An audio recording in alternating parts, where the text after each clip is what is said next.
5 septembre 1946.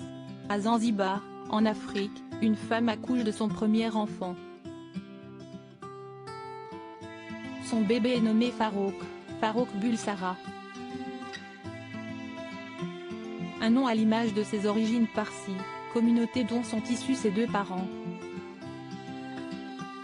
Des années plus tard, Siesti pourtant sous un tout autre pseudonyme, bien plus anglophone, que ce garçon deviendra mondialement célèbre, Freddie Mercury. Alors que le petit Farouk n'a que 7 ans, ses parents l'envoient en Inde pour suivre son éducation. Dans son école, ses camarades ont du mal avec son prénom, Farouk, et le surnomment Frédéric, puis Freddy. Petit à petit, tout le monde l'appelle ainsi. Son affinité pour la musique se développe à la même période, il s'essaie au piano, chante dans la chorale de l'école et rejoint même un tout premier groupe de musique alors qu'il n'a que 12 ans.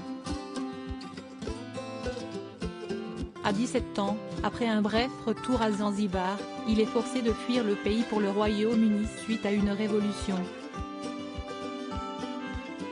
Qu'importe pour Freddie qui décide de poursuivre des études artistiques. Il croise alors la route d'un nouveau groupe de musique, Ibex. Siesti avec lui qu'il fera sa toute première apparition en public en tant que chanteur. Il tourne un peu avec, mais cela reste amateur. Un jour, un autre groupe, Smile, lui propose de remplacer le chanteur. Freddie accepte, et change le nom de la formation.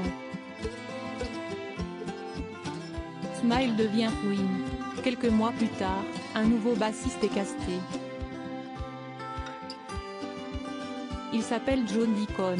Le groupe est désormais complet, Queen est lancé sur les rails du succès. Petit à petit, tout semble sourire à Freddie, y compris l'amour.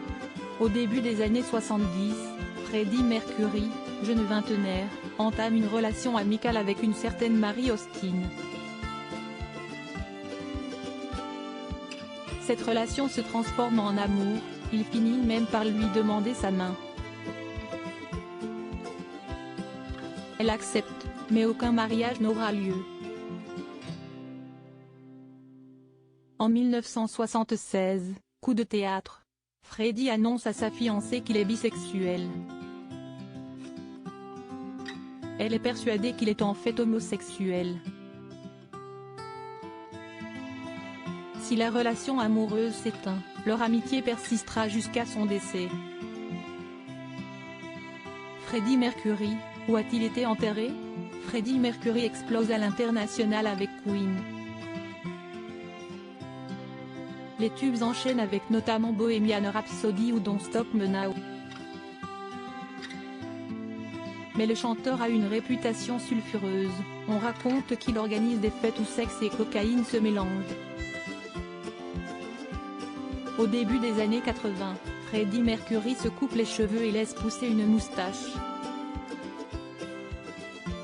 Avec ce look, il enchaîne des concerts spectaculaires face à plusieurs dizaines de milliers de spectateurs. Freddie Mercury rencontre un nouveau grand amour en la personne de Jim Hutton. Mais si le succès et la vie romantique sont au rendez-vous, sa santé s'affaiblit. Il est de plus en plus fatigué, de plus en plus souvent malade. En 1887, il découvre qu'il est atteint du sida. La nouvelle est gardée secrète. L'air de rien, il continue à se produire en concert et organise de grandes soirées. Au tout début des années 90, il apparaît amaigri, pâle et fatigué et des rumeurs sur sa maladie grondent, mais elles sont toutes publiquement démenties, jusqu'au 23 novembre 1991. Ce jour-là, son médecin s'adresse aux journalistes en leur lisant un texte du chanteur où il annonce avoir développé le sida.